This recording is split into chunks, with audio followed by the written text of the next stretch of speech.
শিল্পী বুলি অসমৰ ৰাইজে স্বীকৃতি দিছিল, তেনে এজন বিদ্ৰোহী শিল্পী আমাৰ মাজৰ পৰা হেৰাই গৈছিল। তেওঁ যিদিনা তেওঁ অসুস্থ হৈছিল সেইদিনা তেওঁ সংগীতৰ অনুষ্ঠানলৈ কিদৰে ৰাইজক নিমন্ত্ৰণ কৰিছিলে সেই সংগীতৰ অনুষ্ঠানত আহিবৰ কাৰণে তেওঁ নিজ মুখেৰে কোৱা কথাখিনি শুনোচোন আহক। ৰহবাৰী ঠাইখনি বৰ আপোন মোৰ, ওচৰতে ফিলবাৰী নহয় বেছি দূৰ।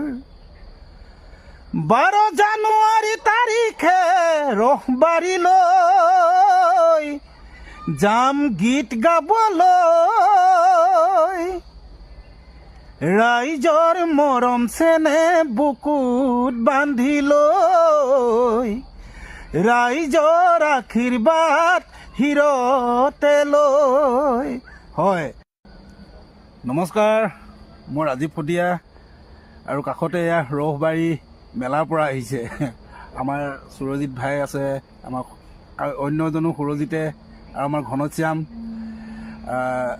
এওঁলোক অহা উদ্দেশ্যটো হৈছে মোক নিমন্ত্ৰণ দিবলৈ আহিছে। ইংৰাজী 10, 11, 12 তাৰিখে আয়োজন কৰা হৈছে ৰহবাৰী পৰ্যটন মেলা, আৰু মোকো এওঁলোকে নিমন্ত্ৰণ জনাবলৈ আহিছে 12 জানুৱাৰী তাৰিখে সন্ধিয়ালৈ দুটামান গীত পৰিৱেশন কৰিবৰ বাবে।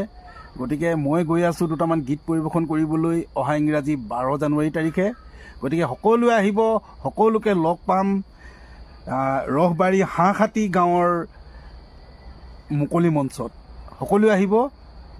তেখেতে 7 বছৰীয়া কন্যা সন্তান আৰু পত্নীক এৰি থৈ চিৰদিনৰ কাৰণে আমাৰ মাজৰ পৰা হেৰাই গ'ল। আৰু কোনো এদিন এনেকুৱা এজন সম্পূৰ্ণ কৰিবলৈ কেনেদৰে গাঁৱৰ ৰাইজে বা হওক বা বহু মানুহ গৈছে, হাজাৰ হাজাৰ মানুহ গৈছে, কেনেদৰে